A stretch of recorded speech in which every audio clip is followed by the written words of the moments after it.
दुलाराय बर' गुदि फरायसालि बर' बिजों गुदि फरायसालिफ्राव गोबां जेंना दङ बिजाबनि समस्या आरो फोरोंगिरिनि समस्या आरो स्कुल मार्जार खालामजानायखौ फोथांफिननायनि समस्या दा बेफोर समस्याखौ लानानै जोङो सरकारजों सावरायगासिनो दङ थांनाय बोसोरनिफ्राय जों बे खामानिखौ मावनो आराम्भ खालामदों दा बिजाब जि सोदांदों जों बेखौ क्लास 1 निफ्राय क्लास 3 सिम MIL खौ जों हाग्रोबाय माखासेखौ सोदांनो थाखाय सरकारा जोंनो अलरेडि बाथ्रा होबाय नैबे फैगौ एकाडेमिक सेसनाव बेखिनिखौ मावनो जों सुबिदा मोनगोन जिखिनि फोरोंगिरिनि समस्या बे फोरोंगिरिनि समस्याया जोंना आसामाव आथिखाल सरकार खुंनाया खोलोबा बेलेग बेलेग आसाम सरकार बेलेग BTR सरकार बेलेग कार्बि आंलं अट'नमास काउन्सिल बेलेग दा BTR सरकारा गावसिनि एलेकायाव एपइन्टमेन्ट होयो कार्बि आंलंआ गावसिनि आन्दाराव एपइन्टमेन्ट होयो आसामा गावसिनि स्टेट पलिसि हिसाबै होयो दा बिदि हिसाबै आसाम आरो कार्बि आंलंआ आगोलनिफ्राय होबोबाय थादों BTR सरकारा नाथाय देग्लायसो गुदि फरायसालिनि टेट फोरोंगिरिफोरखौ थिसननो हादों बिनि थाखाय जों BTR सरकारखौ जों साबायखर होदों आरो जों मिजिंथियो जिखिनि थाबावबाय बे थानायखिनिखौबो बिथांमोना थाबैनो होगोन जों बेखौ खावलायदों आरो खावलायबावगोन सावरायनो थाखाय दिनै थुबुर जाया मानो थाखाय माखासे फोरोंगिरिफोर दङ जोंनि गेजेराव माने जेंनाखौ नुब्ला गिनानै फावसायो आरो खायसे एसे सिरि थायो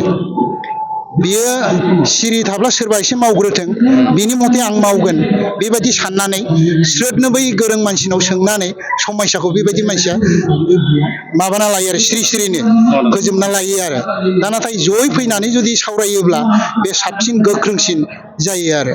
दा जोंनि फोरोंगिरिफ्रा बेबायदि माबायाव थायो आरो एसे बेले बेजेयाव फैबाय थानाय समफ्राव माने जिखिनि जेंना फोरोंगिरि सासे थानाय बेखौ माने सरकारनिसिम माबायदि जोंनाव सिंगल टिचार स्कुला गोबां दंमोन दाखालि BTR सरकारा जिखिनि टेट फोरोंगिरि होबाय जों बेवहाय 60% स्कुलफोरखौ थिसननो हाबाय कार्बि आंलंआवबो आरो 15-20तासो दंबावो नेक्स्ट जुदि टेट एपइन्टमेन्ट फैयोब्ला जों हागोन जों बेखौ आसा खालामदों आरो बिनि थाखाय जों सरकारखौ नारसिनगोन जिल्ला बर' गुदि फोरोंगिरि आफादनि खुंगा नैथि बोसोरसालिया जथुमा आरो बियो जोंहा दिनै 10 नभेम्बर 2024 खालाराव हेरगाव थानाय बिष्णु राभा कालचारेल कमप्लेक्स बेवहाय जानानै थांबाय आरो हाबाफारिया जों बुंनांगोन मोजाङै मोजां जोबनानै थांबाय आरो बे हाबाफारियाव जोंहा गाहाय आलासि महरै नुजाथिफैदोंमोन दुलाराय बर' गुदि फोरोंगिरि आफादनि आफादगिरि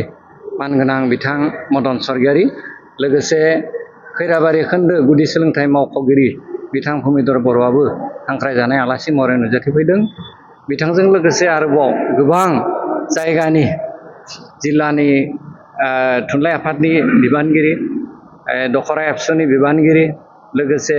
धोरोमारि बाथौ गौथुमनि बिबानगिरि आरो गोबां ओनसोलनि जायगानि सुबुंफोरा नुजाथिफैदोंमोन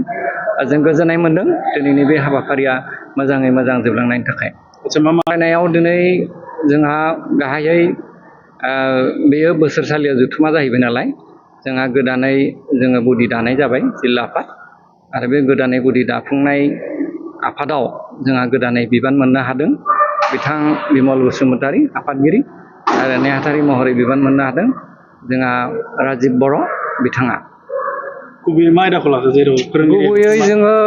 दिनैनि बे मेलनि गेजेरजों जों बेखौनो सावरायदों जे जोंनि बर' बिजों गुदि फरायसालियाव गाहायै माखासे जेंना दङ आरो बे जेंनाखौ जुदि जोङो बुंनो थाङोब्ला जों बुंनांगोन जे जोंनि बर' बिजों फरायसालियाव फोरोंगिरिनि जेंना आरो बे फोरोंगिरिनि जेंनाखौनो लानानै जोङो गाहायै दिनै बे सावरायमेलाव जोंहा जायगा लादों बा जों बेखौ सावरायदों जों आसा खालामदों जे जोंनि सावरायनायनि गेजेरजों जोङो बेनिफ्राय बारग'नायनि मोनसे राहाखौ जों जाहाथे मोननो हागोन इयुनाव आरो बेखौ जोङो सरकारनि फारसे नारसिनलांबाय थागोन बे खोथाखौ जों सावरायनाय जादों आच्चा सरकारि बर' जाहोनफोरबायदि जोंनि सरकारि बर' बिजों फरायसालियाव बर' बिजोङाव फरायसाफोरनि अनजिमाया खमिलांनायनि जाहोनखौ जों बुंनो थाङोब्ला मोनसेल' नङा बियो जानो हागौ मोननैसो थोंजोङै जों बुंनो थाङोब्ला आथिखालाव जोंनि जा माने सुबुं दोहोन दानाय एबा सुबुंनि जिथु जोनोम हार बे जोनोम हाराबो मोनसे जेंना हिसाबै नुजाथिदों आरो बिनि अनगायैबो जोंहा आथिखालाव जों नुनो मोनदों जोंनि जायगायाव माखासे सरकारि नङि फरायसालि गायसनजादों दा बेफोरबायदि फरायसालियाव माखासे दिथागिरि बिथांमोना गारजेन बिथांमोना दानि जायफोर दिथागिरि बिथांमोना माने कनसियास दिथागिरि बिथांमोना गावसोरनि गथ' गथायखौ माने इयुन दानायनि जाय सिमां आरो बे सिमांखौ मोगथां खालामनो थाखाय बिथांमोना सरकारि नङै फरायसालि थामहिनबा बेसरकारि फरायसालियाव होनायनि जाहोनावबो जोंनि सरकारि बर' बिजों गुदि फरायसालियाव फरायसानि अनजिमाया खमिलांनायनि मोनसे जाहोन होननानै जों सानो। सरकारि फरायसालियावबो एखे गुनखौनो मोननो हायो नाथाय जों बुंनो हायो जे सरकारि बिजों फरायसालियाव जोंहा फोरोंगिरिनि अनजिमाया जिहेतु खम आरो जायनि जाहोनाव जोङो सरकारा जोंनो जेरैबायदि फोरोंनायनि मोनसे बेबस्था खालामना होदों बे बेबस्थाफोरखौ जोङो समजों खारफालांनायाव एबा मावलांनायाव जोंहा गोबां जेंना जायो गथ'फोरा थोजासे माने कुवालिटि जिथु इडुकेसन बे इडुकेसनखौ मोननो हायाखै। सरकारनि फारसे मा खालामनो सानो? जों सरकारखौ खनले खावलायदों जे जोंनि गुदि फरायसालियाव सासे नङा सानै नङा जोंनो खमावबो साफा फोरोंगिरि होनायनि बेबस्था खालामनांगौ जों बेखौ खावलायदों। Thank you.